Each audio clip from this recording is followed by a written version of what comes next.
You so much. And yes, మన మిరపకాయని Mr బచ్చన్గా తీసుకురాబోతున్న హరీష్ శంకర్ గారిని ఇప్పుడు మాట్లాడవలసిందిగా రిక్వెస్ట్ చేస్తున్నాం. Good evening, everybody. First of all, congrats, Karthik. A great film. కారైక్కుడిలో షూటింగ్ చేస్తున్నాం mister Bachchan. So same production company కాబట్టి అక్కడ స్పెషల్ షో అరేంజ్ చేశారు మాకు. ఈగల్ ఫస్ట్ హాఫ్ చూసి డీసెంట్గా ఉంది, బాగుంది అనుకున్నాను. సెకండ్ హాఫ్ చూసిన తర్వాత మైండ్ బ్లోయింగ్ అనిపించింది. Amazing film. అంటే ఇలాంటి పాయింట్ని ఇంత స్టైల్గా చెప్పడం అనేది మామూలు విషయం కాదు కార్తీక్.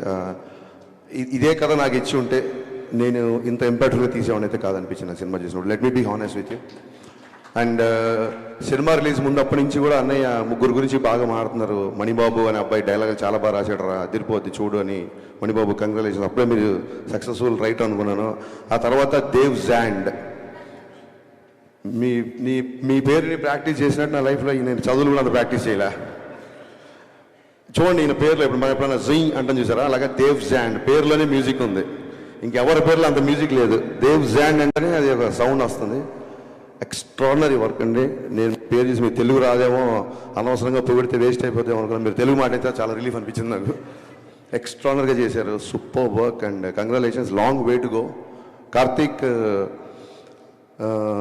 కార్తీక్ గురించి స్పెషల్గా మాట్లాడాలి, ఎందుకంటే తను నీ గురించి మాట్లాడడానికి ఒక చిన్న సందర్భం ఉంది, చెప్తాను నీకు. ట్రిపుల్ మీడియా ఫ్యాక్టరీతో అండ్ నేను ఇప్పుడు మిస్టర్ బచ్చన్ చేస్తున్నాను. ధమాకాకి ఈగిల్కి అసలు సంబంధం లేదు, మీరు చూసుంటారు. అలాగే ఈగిల్కి మిస్టర్ బచ్చన్కి ఏమాత్రం సంబంధం ఉండదు. 3 డిఫరెంట్ వైవిధ్యమైన సినిమాలు మా రవినీకి అందించినందుకు మనస్ఫూర్తిగా నేను విశ్వప్రసాద్ గారికి కృతజ్ఞతలు చెప్పుకుంటున్నాను. అలాగే మా వివేక్ గారికి థ్యాంక్ యూ సార్. డెఫినెట్గా దేవుడు మెయిల్ చేస్తే, వెబ్సైట్లో అనుకూలిస్తే మనం కూడా హ్యాట్రిక్ కొడదాం. ఒక ట్వీట్, నాకు సినిమా చూసిన తర్వాత, అంటే మేము షూటింగ్లో ఉన్నాం కదా, సినిమా చూడలేదు, నైట్ సినిమా చూసాం. అందరిలాగే నేను కూడా సోషల్ మీడియాలో ఏంటి సినిమా అని చూస్తుంటే లవ్ స్టోరీ లేదు అని ఎక్కడో ట్వీట్ చూశాను. దీంట్లో లవ్ స్టోరీ ఇంకా బాగా చేయొచ్చు, లవ్ స్టోరీ ఇంకా బాగా చేయాలో అదేదో అన్నారు.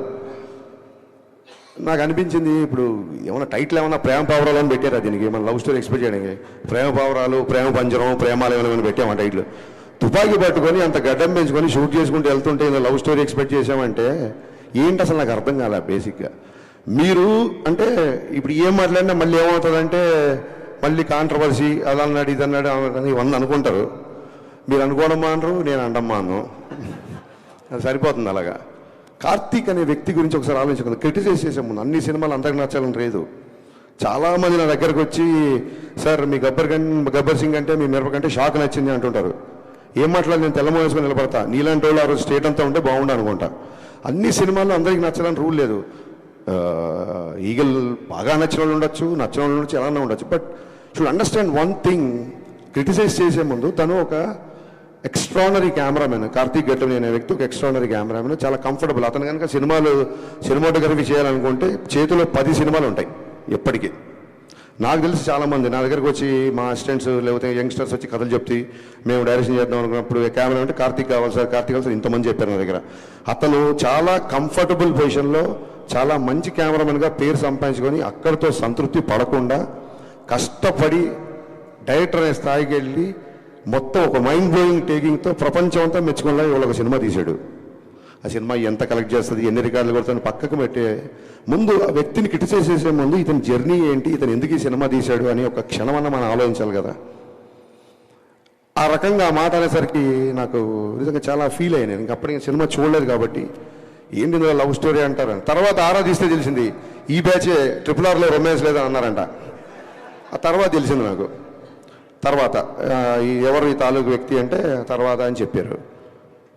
ఒక విషయం మనందరం మర్చిపోయామా లేదా మనలో కొందరు మర్చిపోయారా నాకు తెలియదు. మీకు గుర్తుంటే సంతోషం, గుర్తులేని వాళ్ళ గుర్తు చేస్తున్నాను అనుకోండి. నేనేదో గరికపాటి గారిలాగో చాగంట్లాగా ప్రవచనం మాత్రం ఇవ్వట్లా. వినండి, సినిమా ఇండస్ట్రీ అంటే ప్లీజ్ సైలెన్స్, ఒక్క మాట సైలెన్స్, మిగతాది కావాలనే మాట. సినిమా ఇండస్ట్రీ అంటే సినీ నిర్మాతలు, సినీ దర్శకులు, సినీ నటులు, సినీ జర్నలిస్టులు కూడా మనం అందరం ఒక ఇండస్ట్రీ. మీరు మా మీద రాళ్ళు, మేము మీద రాళ్ళు వేసుకోవడానికి మీరు ఆ గట్టున మేము ఈ గట్టున లేవు. సినీ జర్నలిస్టులు అంటే part of industry. Please don't ever forget that. మీరందరూ మనం కలిస్తేనే ఇండస్ట్రీ.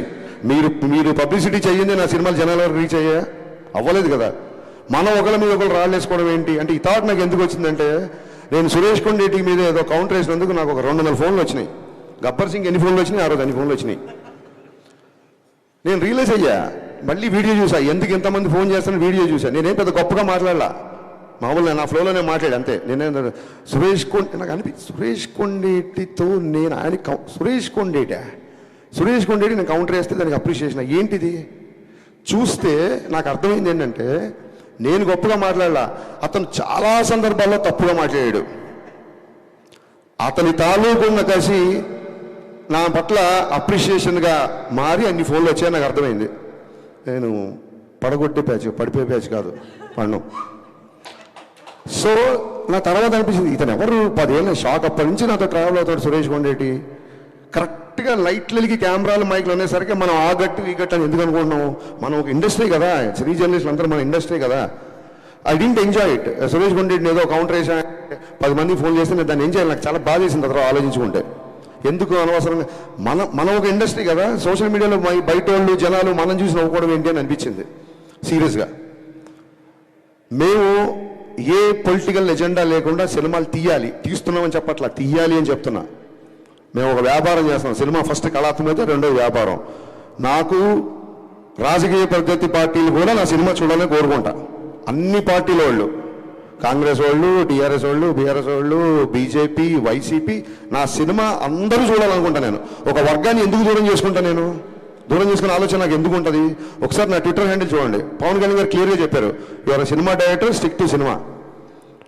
జనసేన సంబంధించినవి కానీ, లేకపోతే ఇంకోటి సంబంధించింది కానీ, లేకపోతే నా పద్ధతిలో అన్నారు కానీ మీరు ఎవరు రియాక్ట్ అవ్వాల్సిన అవసరం లేదు. మీ పని మీరు చేసుకుంటే చాలా క్లియర్గా చెప్పారు. ఎందుకంటే సినిమా చేస్తున్నప్పుడు ఆ సినిమా హౌస్ఫుల్ అవ్వాలనుకుంటాం. 10 మంది కాదు, 100 మంది, 1000 మంది, 1,00,000 మంది నా థియేటర్లో ఉండాలనుకుంటాను నేను. ఒక ప్రత్యేక ఎజెండా అంటే ఉండదు. నిన్న ట్వీట్ ఎందుకంటే బాధేసింది, అరే రెండో సినిమా చేస్తున్నాడు, మేము ఉన్నాం కదా బండబారిపోయి మీ మాటలకి, మీ ట్రోలింగ్లకి, మీ అన్నిటికీ మా మీద అయ్యండి సెటర్లు, మేము రెడీ. అతను రెండో సినిమా, ఒక అద్భుతమైన కెమెరామెన్ ప్యాషన్తో ఒక సినిమా తీశాడు. ఇలాంటి రేటింగ్లు, ఇలాంటి నెంబర్లు, ఇలాంటి కామెంట్స్ మీకు నచ్చలేదు వదిలేయండి. సంస్కృతంలో సామెత ఉంది, నప్రియాత్ సత్యం అప్రియం. అవతల వ్యక్తికి నచ్చని ఒక సత్యాన్ని కూడా చెప్పొద్దని ఒక సామెత ఉంది. మన ఇండస్ట్రీ కదా, మన వ్యక్తి కదా, వాడికి ఏం మీరు ఆకాశం మీద పెట్టకర్లా. ఏమైపోయిందంటే ఒక చిన్న లైన్ మిస్ అవుతున్నాం. క్రిటిసిజంకి, ట్రోలింగ్కి తేడా తెలియకుండా పోతుంది. విమర్శ వేరు, ఎద్దేవా ఎగతాళి వేరు. ఎవరో సోషల్ మీడియాలో ఫ్రస్ట్రేటెడ్ యూతో, ఫన్ కోసం చేసే యూతో ట్రోల్ చేస్తారంటే అర్థం ఉంది. మన రివ్యూలు కూడా, మన మనుషులు కూడా ట్రోలింగ్ స్థాయికి దిగజారిపోతున్నారు. అక్కడ బాధేస్తుంది. క్రిటిసిజంకి ఎవరు అనరే, ఇక్కడ హరీష్ శంకర్ ఈ సీన్ దగ్గర పట్టు తప్పాడు, ఇక్కడ డైరెక్షన్ బాగాలేదు, ఈ సీన్ సరిగ్గా రాయలేదు. అద్భుతమైన క్రిటిసిజం కదా, క్రిటిసిజం చేయండి. ఎత్తేవా ఉన్న ఎగతాళి స్థాయికి వెళ్ళిపోతుంది, అక్కడ బాధేస్తుంది. ఇవన్నీ జరిగిన తర్వాత ఏమంటారంటే, మళ్ళీ మైకి తీసుకున్నాడు, మళ్ళీ గట్టిగా మాట్లాడంటారు. ఖచ్చితంగా గట్టిగా మాడతాను. 4 ఏళ్ళు అయింది, సినిమా లేట్ అవుతుందని చెప్పి ప్రొడ్యూసర్ ఇంట్లో కూర్చొని తెల్లార్ల వరకు మద్యం తాగాడు ఒక డైరెక్టర్. ఇతను పవన్ కళ్యాణ్తో బ్లాక్ బస్టర్ తీసి ఎంతకుముందు ఇంకెవరు? ఇది మళ్ళీ ఆడికి ధైర్యం ఉండదు, మొత్తం రాసిన ధైర్యం ఉండదు. ఒక షాడో పెట్టి పెడతాడు, దమ్ముంటే నా ఫోటో వేసి హరీష్ శంకర్ తెల్లార్లు తాగాడని రాయి, దాని తర్వాత నేను కౌంటర్లు వేస్తాను. నువ్వు నాకు ఏమైనా ఐస్ వేసావా? నాకు పెగ్గు కలిపావా? ఎరా పెగ్గు పట్టరా అంటే నువ్వు పెగ్గు తీసుకొచ్చావా? ఏంట్రా నీ సోర్సు? పోనీ ధైర్యంగా ఫోటో వేసి రాయడు ఒక చిన్న షాడో. హౌ లాంగ్ అండి? How long we should take all this non sense? I'm asking. ఇప్పుడు ఏమంటారు, ఇంకా మళ్ళీ మొదలు, రేపొద్దు నీ సినిమా కూడా వస్తుంది కదా, నీది కూడా చేస్తావు కదా. మాటకు ముందు ఆ గ్యాప్ వచ్చింది. నేను ఇప్పుడు 2 సినిమాలు షూటింగ్ చేస్తున్నా, ఉస్తాద్ భగత్ సింగ్, మిస్టర్ బచ్చన్. అతి త్వరలో ఇంకో 2 పెద్ద హీరోలతో అనౌన్స్మెంట్ రాబోతున్నాయి, సినిమాలు చేయబోతున్నా. ఇది ఏంటి ప్రోగ్రెస్ రిపోర్టా? మా నాన్నలాగా మీరు నా స్కూల్లో ఏమైనా ఫీజు కట్టారా? నేను ఏం చేస్తాను మీకు చూపించుకోవడానికి? 4 సంవత్సరాలు కుదరకపోతే నా 5 ఏళ్ళు కుదరదు. ఏంటి మీ ప్రాబ్లం ఏంటి? మీ ఇంటికి వచ్చి అడుగుతున్నానా? నా రెంట్ కట్టండి అన్నా, ఇంకోటి చేయండి అను. సినిమా లేట్ ఉందని ఫ్రస్ట్రేషన్తో ఇదా? నాకు తర్వాత అనిపించింది, ఎక్కడో చదివా, హరీష్ శంకర్ తాగిన మద్యం గురించి మాట్లాడడం కాదు. మన మన మన మన వాడు ఎలా ఉంటారంటే, శ్రీశ్రీ రాసిన పద్యం కంటే కూడా శ్రీశ్రీ తాగిన మద్యమే ఎక్కువ ప్రాచుర్యం పొందిందని చెప్పాడు ఒక కవి.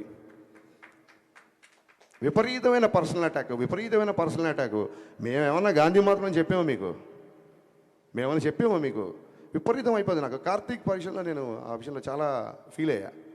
రేపు మన సినిమాలు వస్తున్నాయి, రేపు పొద్దున ఖచ్చితంగా పీపుల్ మీడియా ఫ్యాక్టరీ విశ్వప్రసాద్ గారు చాలా ఓపెన్గా చెప్పారు 100 సినిమాలు చేస్తానని. మేము అన్ని సినిమాలు చేస్తామని తెలియదు, ఎందుకంటే మీకు చూస్తున్నారు కదా 3 ఏసి 2 ఏసి ఏళ్ళు పడుతుంది మరొక సినిమాకి. సో అన్ని సినిమాలు తీయొచ్చు తీయకపోవచ్చు. ఒకసారి మా గ్రూప్లో, మా డైరెక్టర్ గ్రూప్లో రాఘవేంద్ర గారు ఏదో సినిమాకి 27 years 100 films 150 అనేది పెట్టారు. మేము అందరం కంగ్రాట్ చేసాం. నేను అన్నాను మేము 100 yearsలో కూడా 27 సినిమాలు తీయలేమేమో ఇప్పుడున్న పరిస్థితులు అని చెప్పాను. ఇక్కడ నెంబర్ ఆఫ్ సినిమాలు వస్తాయి, మాలో విషయం ఉన్నంత వరకు మేము నిలబడతాం. ఆయన 100 సినిమాలు చేయడానికి వచ్చిన ప్రొడ్యూసరు, ఆయన 100 సినిమాలు తీద్దాం అనుకున్నప్పుడు ఎన్ని లక్షల మందికి వస్తుందో, ఒక దాన్ని ఏమంటారు, ఒక ఉపాధి వస్తుందో ఒకసారి ఆలోచించండి. సేవ్ టైగర్స్ కాదు, సేవ్ ప్రొడ్యూసర్స్. మనం మీడియా అవ్వచ్చు, మీరు అవ్వచ్చు, మేము అవ్వచ్చు. మేము కంపల్సరీ కాపాడదు. 100 సినిమాలు తీసేవాడిని 50 తర్వాత పంపించేశారనుకోండి, మనకే 50 సినిమాలు రెవెన్యూ పోయినట్టు. రేపు మీ సినిమాలు వస్తున్నాయి, రాస్తారు, అది ఇది అంటారేమో. పర్టికులర్గా మళ్ళీ గుమ్మడికి వెళ్దాం కంటే అందరు భుజాలు అనుకోకండి. పర్టికులర్గా సదరు వెబ్సైట్కి చెప్తున్నా, మీరు ఏమన్నా రాసుకోండి. ఎందుకంటే ఈ ట్రోలింగ్లు మీకు కొత్తనేమో. సినిమా పుట్టాక వెబ్సైట్లు పుట్టాక సినిమాలు పుట్టాకే వెబ్సైట్లు పుట్టాయి. మేము ఇంట్లో నుంచి బయలుదేరి వచ్చే ముందు డైరెక్షన్ చేద్దాం అన్నప్పుడు ఫస్ట్ ట్రోలింగ్ స్టార్ట్ చేసింది మా అమ్మ, మా నాన్న. వీడి మొహానికి వీడు పెద్ద డైరెక్టరు అని. ఆ తర్వాత మా బంధువులు, మా ఫ్రెండ్స్, మా నేబర్స్, హరీష్ గారు పెద్ద స్పీల్బర్గ్ అంటారా, సినిమాలకు వెళ్తానంటారా, ఈడో పెద్ద మండరత్నం అంటారా అని చెప్పి అన్నారు. మాటలు అందరూ అన్నారు. ఈ ట్రోలింగ్లు మాకేం కొత్త కాదు. ఇప్పుడు మీరు చేసే ట్రోలింగ్ అసలు అప్పుడు ఏమీ లేనప్పుడే ట్రోలింగ్ చేస్తున్నారు. ఈ ట్రోలింగ్లు అన్నీ మాకు ఎప్పుడూ అయిపోయినాయి. ఎందుకు ఫర్దర్గా కూడా మేము తీసుకుంటామంటే, నేనే కాదు, హీరో అవ్వచ్చు, హీరోయిన్ అవ్వచ్చు, అసిస్టెంట్ డైరెక్టర్ అవ్వచ్చు, మ్యూజిక్ డైరెక్టర్ అవ్వచ్చు, అన్నిటికీ తెగించే ఇక్కడికి వచ్చాము. Just I want make it remind. మీ అందరూ గుర్తుపెట్టుకోండి, అన్నిటికీ తెగించి ఎన్నో సౌఖ్యాలు సుఖాలను త్యజించి ఇక్కడికి వచ్చి నిలబడ్డాం. రేపొద్దున మళ్ళీ అటాక్ స్టార్ట్. నేను మళ్ళీ చెప్తున్నా, సినిమా ఇండస్ట్రీ అంటే సినీ జనరేషన్ అందరూ అని చెప్పి నేను స్పీచ్ స్టార్ట్ చేశాను. లేదు రేపొద్దున ఇలాగే పగబడతాం, ఇలాగే ఆర్టికల్ రాస్తాం అనుకుంటే, మీరు అభిమానించే వ్యక్తే ఒక జెస్చర్ చెప్పాడు. ఆ జెస్చర్ మీకు గుర్తు చేస్తున్నా, రాసుకోండి. Thank you.